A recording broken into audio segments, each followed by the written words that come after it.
Welcome to SNTK Tech. අලුත්ම tech සහ travel videos දිනපතා. ඉතින් ආයුබෝවන් කියලා පිළිගන්නවා අදත් SNTK Tech YouTube නාලිකාවට. අපි අද සම්බන්ධ වෙලා ඉන්නේ එපිසෝඩ් 2 එකත් එක්ක. හරි.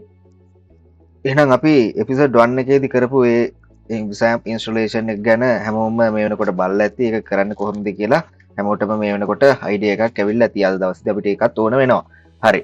දැන් අපි බලමු මුලින්ම වෙබ්සයිට් එකක් කියලා කියන්නේ මොකක්ද කියලා. වෙබ්සයිට් එකක් කියලා කියන්නේ මොකක්ද ඇත්තටම? හරි.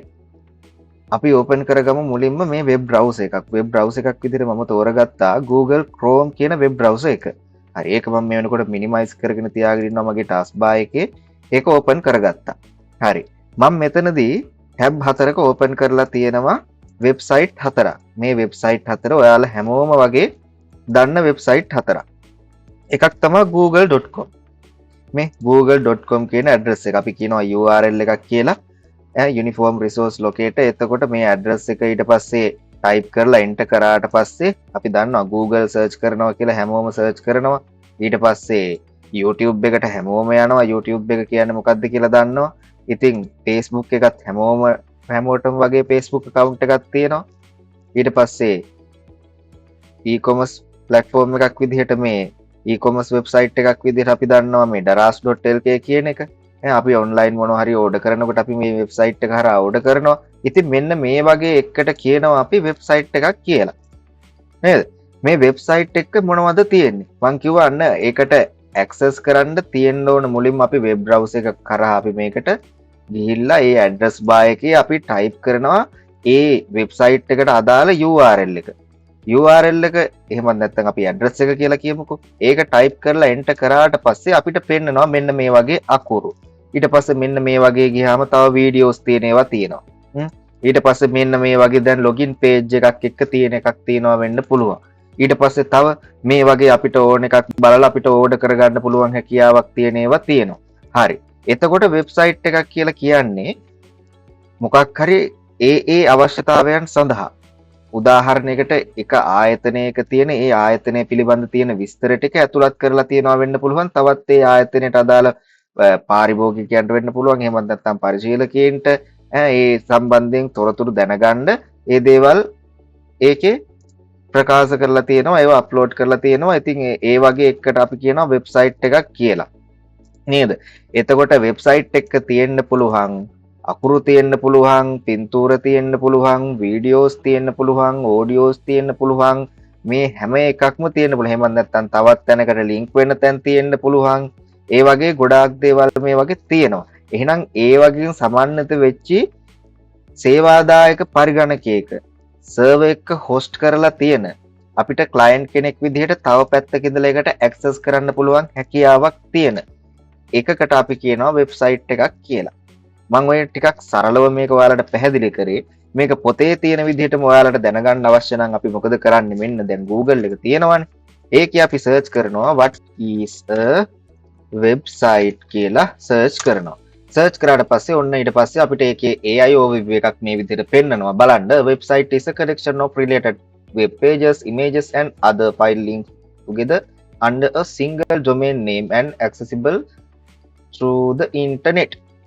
It is hosted on a web server and can be accessed by typing its unique web address. ඉතින් මං කියපු කතන්දරේ තමයි උතන තියෙන්නේ නේද? හරි. ලොකුවට මේ ඉංග්‍රීසි ගැන තේරුම් ගත්තේ නැතත් කමන්නේ. ඉංග්‍රීසි තේරුම් ගන්න ඕන අනිවාර්යයෙන්ම IT ෆීල්ඩ් එකත් එක්ක අපි ඉස්සරහට යනකොට. හැබැයි මම මේක තේරෙන සිංහලෙන් ඔයාලට පැහැදිලි කරලා දෙන්නම්. ගැටලු තිබ්බොත් අහන්න. හරි.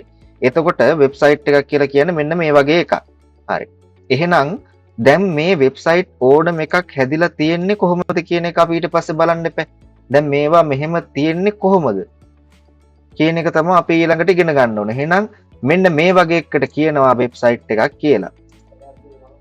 හරි. අපි වෙබ්සයිට් එක දැන් මේ හදන්න යන්න කලින් අද කොහොමද අපි වෙබ් පේජ් එකක් හදනවා. ඊට කලින් අපි තව දෙයක් දැනගමු. වෙබ්සයිට් වර්ග මොනවද කියලා. වෙබ්සයිට් ගත්තාම එක එක කැටගරි යටතේ ඒ වගේ පර්පස් එකත් එක්ක අපිට වර්ග කරලා දක්වන්න පුළුවන්. අපි බලමු ඒක පොඩ්ඩක් සර්ච් කරලා types of website කියලා අපි සර්ච් කරමු Google එකේ. සර්ච් කරාට පස්සේ මෙන්න මේ වගේ එකක් අපිට බලා ගන්න පුළුවන්. එතකොට වෙබ්සයිට් අපිලා කැටගරි කරන්න පුළුවන් ඒ වගේ තියෙන පර්පස් එකත් එක්ක. හරිද? අපි ඒකෙන් මේ අපි ඒ වෙබ්සයිට් එකෙන් මොකද්ද බලාපොරොත්තු වෙන්නේ? මොකද්ද ඒකේ පර්පස් එක? ඒ තුල අපිට ඒක එක එක කැටගරි වලට බෙදලා දක්වන්න පුළුවන්. අන්න ඒ අනුව අපි types of website කියලා මෙන්න මේ වගේ types කීපයකට අපිට බෙදලා දක්වන්න පුළුවන්. e-commerce, blogs, portfolio, business, ඊට පස්සේ educational website, personal website, social networking, forum මේ වගේ එක එක වෙබ්සයිට් වර්ග තියෙනවා. හරිද? මේ වෙබ්සයිට් වර්ග මොනවද කියන එක ඔයාලට බැලු බැලමුට තේරෙනවත් ඇති. මම ඒක වැඩිදුරට කතා කරන්න යන්නේ නැහැ. හැබැයි මෙන්න මේ ටික පොඩ්ඩක් බලන්න අපි දැනගන්න ඕන. මොකද අපි ඉස්සරහට වෙබ් ඩෙවලොපින් කරනකොට අපි මොන මොන කැටගරි යටතේ වෙබ් ඩෙවලොප් කරන්නේ අපි ක්ලයන්ට් කෙනෙක් එක්ක කතා කරනකොට එයාලට අපි ඒක තේරුම් කරලා දෙනකොට මෙන්න මේ ඔයා බලාපොරොත්තු වෙන මොන වගේද අපි යූසර්ගේ රික්වයර්මන්ට් එක ගැදර් කරනකොට ආයෙනම් මෙයා බලාපොරොත්තු වෙන මේ වගේ කැටගරි එක මෙයාගේ පර්පස් එක මේක එහෙනම් අපි මෙන්න මේ වගේ වෙබ්සයිට් එකක් තමයි එයාට හදලා දෙන්න ඕන.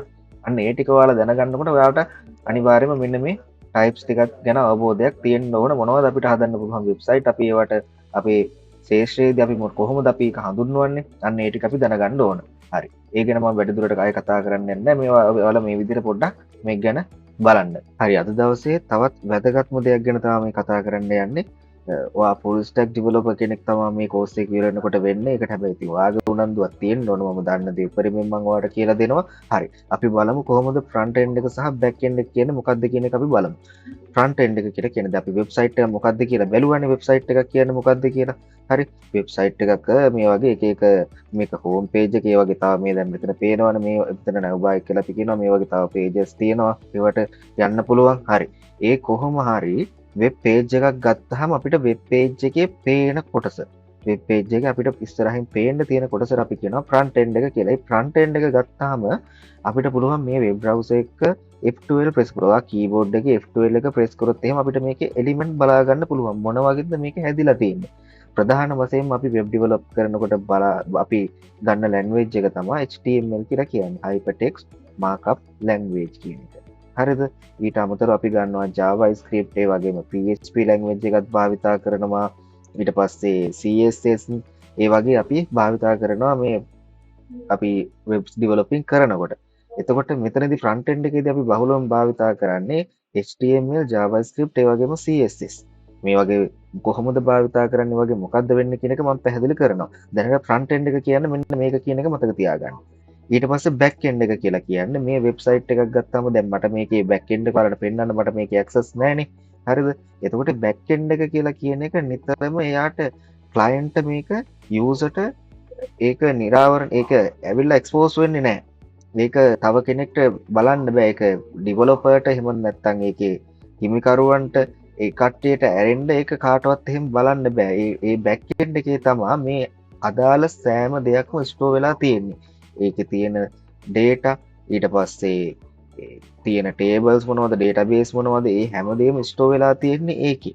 හරිද? එතකොට අපි මොකද කරන්නේ? එක එක කෝරීස් සරහා එක එක ලොජික්ස් වලින් අපිට අවශ්‍ය වෙලාවෙදී ඒ ස්ටෝර් කරලා තියෙන දේවල් අපි අරගන්නවා. අන්න ඒක තමයි බෑක් එන්ඩ් එක කියලා කියන්නේ. එහෙනම් සරලව මතක තියාගන්න HTML CSS JavaScript කියන කොටසෙන් අපි හදාගන්න මේ වෙබ්සයිට් එකේ අපිට ඉදිරිපස පේන කොටස අපි ඒක හඳුන්වනවා ෆ්‍රන්ට් එන්ඩ් එක කියලා. එහෙමනම් MySQL වගේ ඩේටාබේස් එකත් එක්ක යන පැත්ත ලොජික්ස් එක්ක යන පැත්ත අපි හඳුන්වනවා බෑක් එන්ඩ් එක කියලා. ඔන්න ඕක තමයි අපි සරලවම බෑක් එන්ඩ් එක සහ ෆ්‍රන්ට් එන්ඩ් එක කියන එක ගැන තේරුම් ගන්න ඕන. හරි. ඊට පස්සේ ඔන්න අද දවසේදී තවත් වැදගත්ම දෙයක් ගැන තමයි මම මේ පැහැදිලි කරන්න යන්නේ. හරිද? හරි. ඊට පස්සේ අපිට වෙබ් ඩෙවලොපින් කරනකොට මෙන්න මේ ටික හොඳට ඔලුවට දාගන්න. හරිද? අපිට වෙබ් ඩෙවලොපින් කරනකොට අපිට තියෙන්න ඕන ජස්ට් මෙන්න මේ නෝට්පෑඩ් එක පමණයි. මේ ක්ලාසිකල් එක වෙන්න පුළුවන්. හැබැයි මේක ටිකක් කරන එක අමාරුයි. දැන් මගේ Windows 11 operating system එකේ තියෙන Windows ඕනම operating system එක Mac ගත්තත් මේ වගේ ඒ OS එකෙන් එන නෝට්පෑඩ් එකක් තියෙනවා. හරිද? මේ නෝට්පෑඩ් එකේ අපිට මේ වෙබ් ඩෙවලොපින් කරන්න පුළුවන්. හැබැයි මම ඔයාලට රෙකමන්ඩ් කරනවා notepad++ හරි VS Code හරි තියෙන software එක ඔයාලා download කරගන්න. මම ඒවා link එක මම description එකේ දාන්නම්. හරි. ඔන්න දැන් තමයි අපි නිකන් තියෙන text document එකක් browser එකකින් open වෙන ආකාරයට ඒක web page එකක් වෙන්නේ කොහොමද කියන එක දැන් තමයි ඉගෙන ගන්න. හරි. මම ඔයාලට මේක ඉගෙන ගන්න ලේසි විදිහක් කියන්නම්. ඇත්තට මීට වඩා හරිම ලේසි මේ අපි දැන් ගොඩක් අය භාවිතා කරනවානේ AI tools ChatGPT, Grok, DeepSeek ඕන මේ අය එක්කට ගිහිල්ලා අපි කිව්වොත් එහෙම අපිට මෙන්න මේ වෙබ්සයිට් එකක් අපිට ලියලා දෙන්න කිව්වොත් එහෙම ලියලා දෙනවා. හැබැයි බිගිනර්ස්ලා විදිහට ඒ ඉස්සරලාම ගිහිල්ලා AI එකෙන් ප්‍රොම්ප්ට් එකක් දීලා පේජ් එක ලියාගත්තාට වඩා ඒකේ වෙන දේ මොකක්ද කියන එක මූලික දේවත් අඩුම තරමේ ඉගෙනගෙන ඉන්න එපා. එහෙනම් ඔයාලට ඊට වඩා පොඩ්ඩක් ලේසි ඉගෙන ගන්න ලේසි මේ ගැන අයිඩියා එකක් ගන්න පුළුවන් මෙන්න මේ විදිහට කරාට පස්සේ මම හිතන විදිහට ඔයාලා වෙබ් බ්‍රවුසර් එකට ගිහිල්ලා මෙන්න මේ W3 school කියලා සර්ච් කරන්න. W3 school කියලා සර්ච් කරන්න W3 school කියන එකේ ඕන තරම් දේවල් තියෙනවා අපිට ඉගෙන ගන්න. හරිද? W3 school එකට ගියාම මේකේ බලන්නකෝ මේ තියෙනවා HTML, CSS, JavaScript, SQL, Python, Java මේ කියන හැම ලැන්ග්වේජ් එකක් ගැන මේකේ තියෙනවා. එතකොට ඒවා ගැන අපිට බේසික් වල ඉඳලා ඕනම දෙයක් මේකේ දේවල් සඳහන් කරලා තියෙනවා අපිට ඉගෙන ගන්න පුළුවන් වෙන්න. හරි? ඒක ඉස්සෙල්ලාම තියෙනවා HTML කියලා. අපි HTML කියන එකට යමු. HTML කියපුවම HTML home එක තියෙනවා. ඒකේ HTML home කියන එකේ බලන්නකෝ learning by example. මෙන්න මේ example එක මම අරගෙන පෙන්නන්න. හරිද? මේ example එක අරගෙන මම මුලින්ම කරලා පෙන්නන්නේ මේක හොඳට බලා ගන්න. මේක තමයි මේකේ තියෙන වැදගත්ම දේ. නිකන් තියෙන ටෙක්ස්ට් ඩොකියුමන්ට් එකක් කොහොමද වෙබ්සයිට් එකක් වෙන්නේ කියන එක තමයි මේ කියන්නේ. හරිද? හරි. ඊට පස්සේ මෙන්න ටෙක්ස්ට් ඩොකියුමන්ට් එකක් මම ගන්නවා. ටෙක්ස්ට් ඩොකියුමන්ට් එකක් ගත්තේ කොහොමද කියලා දැක්කනේ. රයිට් ක්ලික් කරලා new ගිහිල්ලා අපි මොකද කරන්නේ ටෙක්ස්ට් ඩොකියුමන්ට් එකක් ගන්නවා. හරිද? ටෙක්ස්ට් ඩොකියුමන්ට් එකක් අරගෙන අපි ඒක නෝට්පෑඩ් එකෙන් ඔන්න ඕපන් උනේ. නෝට්පෑඩ් එකෙන් ඕපන් වෙච්ච එකට අපි අර ගත්ත කෝඩ් එක පේස්ට් කරගන්නවා. මේකෙදි මම පොඩ්ඩක් කියන්නම් මේ ගැන. මෙන්න මේ ඕනම අපි HTML ලියන අපි HTML වලින් අපි පේජ් එකක් අපි ලියන්න පටන් ගත්තට පස්සේ මුලින්ම තියෙනවා මේ බ්‍රැකට් එක ඇතුලේ apostrophe ඊට පස්සේ doc type HTML කියලා තියෙනවා. ඒ කියන්නේ මේක HTML document එකක් කියලා තමයි මේකෙදි කියන්නේ. හරිද? මේක නොතිබ්බා කියලා මේක ගැටලුවක් නෑ. හැබැයි අනිවාර්යෙන් අපි සාමාන්‍ය ස්ටෑන්ඩඩ් එකක් විදිහට මේ බ්‍රැකට් එක අපි දානවා. ඊට පස්සේ HTML කියන ටැග් එකෙන් තමයි පටන් ගන්න. ඒ පටන් ගන්න එක ඉවර වෙන්නේ HTML ඉවර වෙනවා කියලා කියන්නේ මේ ටැග් එක බලන්න HTML ටැග් එක ක්ලෝස් වෙලා තියෙන අවසානයේ මොකෙන්ද HTML වල. එහෙනම් මෙන්න මේ බ්‍රැකට් එක මේ ටැග් එක බලන්න මේකේ නෑනේ මේ ස්ලෑෂ් එක නේද? එහෙනම් ඒ බ්‍රැකට් එකක් ඇතුලේ HTML හරි body හරි මේ ක්ලෝස් වෙනකොට ඉස්සරහින් එනවා ටැග් එක. අපි ක්ලෝස් ටැග් එකක් දානවා ඒකට. ඈ ඊට පස්සේ බ්‍රැකට් එකේ අපි ඒ ටැග් එකේ ඉස්සරහින් මෙහෙම ස්ලෑෂ් එකක් දානවා. එතකොට තමයි මේක ක්ලෝස් වෙන්නේ. එකක් තමයි අපි ටැග් එකක් ඇරියොත් අනිවාර්යෙන් ඒක වහන්න ඕන. හරි? ඊට පස්සේ හෙඩ් එක අපි ඔළුව කියලා හිතා ගන්නකො. ඒක ඇතුලේ තමයි මෙන්න මේ ටයිටල් එක. ඊට පස්සේ අපි ඔය කෝල් කරනවා නම් ඊට පස්සේ CSS ඒ වගේ දේවල් පස්සේ අපි ඉගෙන ගන්නවා කොහොමද ඒවා දේවල් වෙන්නේ කියන එක. හරිද? ඊට පස්සේ ඒ හෙඩ් එක හෙඩ් එක ඊට පස්සේ එතනින් ක්ලෝස් කරලා තියෙනවා. ඊට පස්සේ බොඩි එක අපේ සයිට් එකේ වෙබ්සයිට් එකේ වෙබ් පේජ් එකේ අන්තර්ගතය. හරිද? අන්න ඒ ටික තමයි මෙන්න මේකෙදි තියෙන. ඒක අපි මේවට කියනවා heading tags කියලා. මේ h1 to 6 තියෙනවා. h1 2 3 4 5 6 කියලා. හරිද? ඒ වගේ වට අපි කියනවා heading tags. ඊට පස්සේ මේ තියෙනවා p paragraph. හරිද? ඒ tag එකක් ඇරියොත් බලන්න මේ විදිහට මේක close වෙලා තියෙනවා. open කරොත් close වෙනවා. හරිද? මෙන්න මේ ටික ඔයාලට මම හිතනවා පැහැදිලි වෙන්න ඇති කියලා. දැන් මම ඔයාලා Word එකේ document එකක් හදලා ඔයාලා save කරලා ඇතිනේ මේනකොට මම හිතනවා එහෙම කරලා ඇති කියලා. හරි? දැන් මම මේක save as ගිහිල්ලා මේක මම save කරනවා බලන්න text document කියලා. සාමාන්‍යයෙන් අපි අර home page එක අපි index page කියලා තමයි මේක save කරන්නේ. හරිද? මම මේක index කියලා save කරනවා. index.txt කියලා දෙමුකෝ text file එක extension එක තමයි txt එක මෙතන ඇවිල්ලා තියෙනවා. මෙතන text document.txt කියලා මෙතන save as type කියලා පෙන්නනවානේ. හරිද? එතකොට මෙතන ෆයිල් නේම් එක index.txt කියලා මම .txt හොඳට මතක තියාගන්න. හරිද? දීලා මම සේව් කරනවා මේක. හරිද? මම සේව් කරා. කොහෙද මම සේව් කරේ? ඩෙස්ක්ටොප් එකේ. ඩෙස්ක්ටොප් එකේ මම සේව් කරේ. මේ ටික මම අයින් කරගන්නම්කෝ. හරි? මේ තියෙන දැන් මම සේව් කරපු එක. මේ සේව් කරපු එක මම ඕපන් කරනවා. මොකද උනේ? ඕපන් කරද්දි මේක ඕපන් උනේ මොකෙන්ද? අහපව් අර නෝට්පෑඩ් එකෙන්ම තමයි ඕපන් උනේ. හරි. දැන් මට වෙන්න ඕන අපි දැන් වෙබ්සයිට් එකක නේ ඒක බ්‍රවුසර් එකෙන් එපැයි ඕපන් වෙන්නේ. ඒක කොහොමද කරගන්නේ? ඒක කරගන්න මෙන්න මෙහෙම. මේ නෝට්පෑඩ් එක ඕපන් කරගත්තා. නැවත මම ආයේ මේ කෝඩ් එකේ මොකුත් වෙනසක් කරන්නේ නැහැ. හරි? මම මේක ෆයිල් යනවා, save as යනවා. ගිහිල්ලා index.html කියලා මම සේව් කරනවා. මොකද්ද සේව් කරන්නේ? index.html මේකට අපි කියනවා එක්ස්ටෙන්ෂන් එක කියලා. මේ hypertext markup language. ඒ එක්ස්ටෙන්ෂන් එක දාලා අපි මේක සේව් කරනවා. සේව් කරාට පස්සේ බලමු මොකද්ද උනේ කියලා. අන්න. හරි.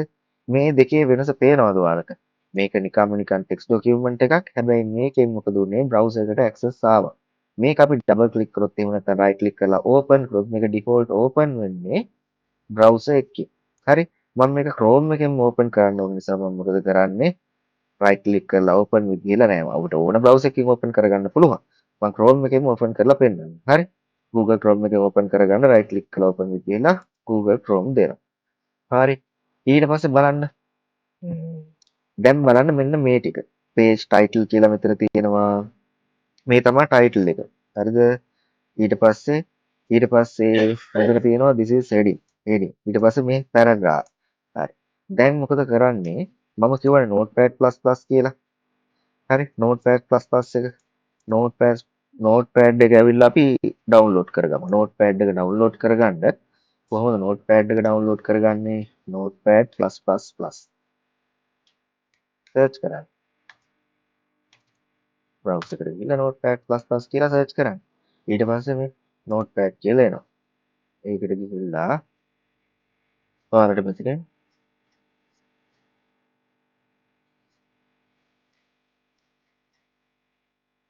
මේ තියෙන ඩවුන්ලෝඩ් කියලා. ඒ ඩවුන්ලෝඩ් එකකින් ගිහිල්ලා අපිට notepad එකක් ඩවුන්ලෝඩ් කරගන්න පුළුවන් මෙතන. ඒක ඔයාලා ඩවුන්ලෝඩ් කරගෙන ඉන්ස්ටෝල් කරගන්න. ඊට පස්සේ අය මං කිව්වේ VS Code කියලා අපිට මේ කෝඩින් කරනකොට ලේසි ඒ වගේ. ඒකයි. මෙන්න මේ VS Code Visual Studio Code කියන software එකත් හොඳයි අපිට මේ කෝඩින් කරනකොට අපිට ලේසි කරන්න. හරි. මම දැන් මේ දෙකම ඩවුන්ලෝඩ් කරලා තියෙනවා. මම දැනට notepad++ එකෙන් ඔයාලට මේක කරලා පෙන්නන්න. notepad++ එකෙන් කරනකොට කොහොමද ඒක කියලා මම ඔයාලට පෙන්නන්නම්. හරිද? ඊට පස්සේ මේ තියෙන්නේ දැන් අපි ඕපන් කරගමු මේක ඕපන් with ගිහිල්ලා notepad එකෙන් නැවත ඕපන් කරගමුකෝ. හරි. මේකේ දැන් ඔයාලට පේනවා නිකන් plain text එකක් විතරනේ පේන්නේ. මේක කළු පාටින් text එක. තව ටිකක් මේක වැඩි වෙනකොට මේ web page එකේ size එක වැඩි වෙනකොට අපිට මේක identify කරගන්න ටිකක් අමාරු වෙනවා. ඒ නිසා අපි මේ classical notepad එකට වඩා අපි මේකටත් පුළුවන් ඩිවලොප් කරන්න.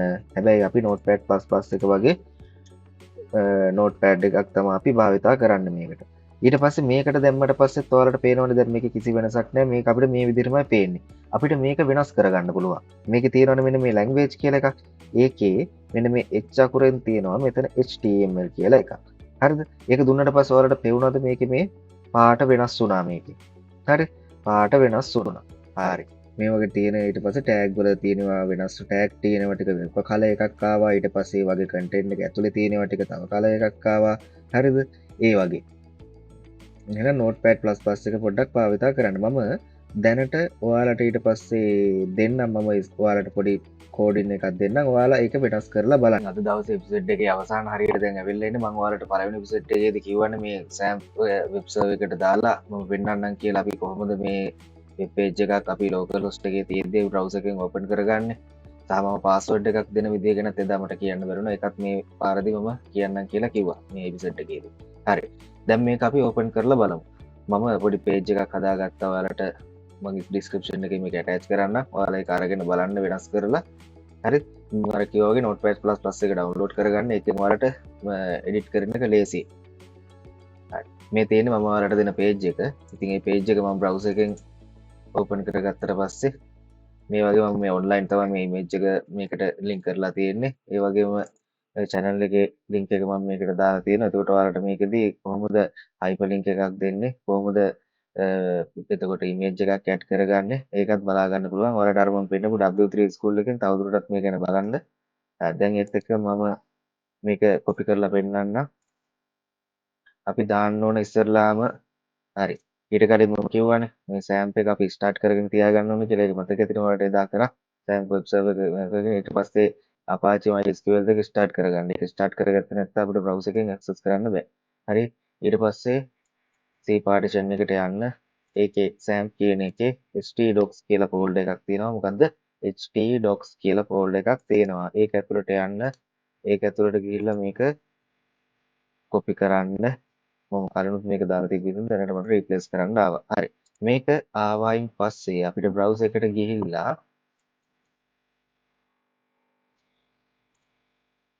localhost /index.html කියලා සර්ච් කරන්න.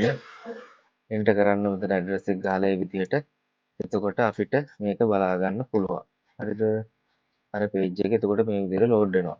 හරි. මේක ඕන වෙන්න තව ටිකක් මේ page එක ඉස්සරහට යනකොට මේක database එකට attach වෙනකොට එතකොට තමයි මේ MySQL එක SAMP එක එතකොට තමයි ඕන වෙන්නේ. නැත්නම් අපිට folder එකක් ඇතුලේ තියාගෙන හරි අපිට edit එක කරගෙන යන්න පුළුවන්. ඒ වුණාට අපි සාමාන්‍යයෙන් local host එකක අපි දාගෙන කරනකොට අපිට දාගෙන editing එක කරගෙන යනකොට web develop කරනකොට ඒක පහසුයි. ඒ නිසා තමයි අපි local host එක්ක මේක දාගන්නේ. හරි. අවසාන වශයෙන් එදා මට කරන්න බැරි වෙච්ච කොටස කරලා අද දවසේ එපිසෝඩ් එකම ඉවර කරන්න. එදා අපි SAMP web server එක install කරා. ඒ වුණාට මට ඒකට password එක දෙන විදිහ වලට කියන්න බැරි වුණා. ඉතින් web browser එකට ගියාට පස්සේ අපි localhost phpMyAdmin කියලා එන්ටර් කරාට පස්සේ මේ විදිහට අපිට මේ channel එකට log වෙන්න බෑ. හරිද? මේකට log වෙන්න බෑ. ඊට පස්සේ password එකක් තියෙන්න බෑ. මෙතන database අපි create කරලා තියෙනවා. ඊට පස්සේ අපි security issues වෙන හින්දා අපිට අනිවාර්යෙන් මේකට password එකක් දෙන්න ඕනේ. ඉතින් මේ password එක දෙන්නේ කොහොමද කියලා අපි බලමු. C partition එකේ තියෙනවා SAM කියන folder එක ඇතුලේ phpMyAdmin කියලා folder එකක්. ඒක ඇතුලේ තියෙනවා බලන්න මෙතන තියෙනවා config.inc කියලා ෆයිල් එකක්. අන්න ඒ ෆයිල් එක ඕපන් කරගන්න. ඒක අර notepad එකේම right click කරලා ඕපන් කරගන්න. ඒකේ ඔතු බලන්න මෙන්න මෙතන මේ authentication type AUTH type කියන එක බලන්න තියෙන config කියලා. හරිද? ඒක cookie කියලා type කරලා save කරගන්න. save කරගෙන දැන් අපි බලමු මොකද වෙන්නේ කියලා ගිහිල්ලා localhost phpMyAdmin ගියාට පස්සේ ඔන්න දැන් ඊට පස්සේ මෙතන login page එකක් ඇවිල්ලා තියෙනවා. හරිද? ඊට පස්සේ මෙතන root කියලා type කරන්න. දාලා අපි දැනට password එකක් දුන්නේ නැහැනේ. root කියලා username එක දෙන්න default username එක මේකේ root කියලා තියෙනවා. ඊට පස්සේ login දෙන්න. login දුන්නාට පස්සේ අපිට මේ විදිහට මේකට log වෙනවා. ඊට පස්සේ මෙන්න මෙතන බලන්න change password කියලා ඇවිල්ලා තියෙනවා. change password කියන එක ඔයාලට මෙතනින් generate කරගන්නත් පුළුවන් strong password එකක්. ඒ password එක හැබැයි එහෙම ගන්න ඕන නම් අනිවාර්යයෙන් මේ password එක අරගෙන තියාගන්න. නැත්නම් මේ password අපිට මතක තියාගන්න බෑනේ. එහෙම නැත්නම් සාමාන්‍යයෙන් strong password එකක් අපි දෙන recommend කරන විදිහකට අපි password එක සාමාන්‍යයෙන් දෙන විදිහක් තියෙනවානේ. capital simple ඊට පස්සේ symbol ඊට පස්සේ numbers ඒවා mix කරලා අපි password එකක් දෙන විදිහට ඒ වගේ strong password එකක් දෙන්න. හරි. දැන් මේක save කරන්න. හරි. මේ විදිහට දාලා ඊට පස්සේ අපිට password එක දාලා log වෙන්න පුළුවන්. එහෙම තමයි password එක දෙන profile has been updated. හරි. එහෙනම් password එක දෙන විදිහක් තියෙනවා. දැන් අපි දන්නවා ඉස්සරහට අපිට වැඩ ටික කරගෙන යන්න තමයි තියෙන්නේ. අද දවසේ කරපු දේවල් ගැන මොනවම හරි ගැටලුවක් තියෙනවා නම් ඒ සම්බන්ධයෙන් මේ comment section එකේ දාන්න. ඉතින් එහෙනම් ඊළඟ දවසෙත් අපි අලුත් වීඩියෝ එකකින් හම්බ වෙමු. එකම් ගිහින් එන්න. Subscribe and follow SNTK Tech. අපිට support එක දෙන්න.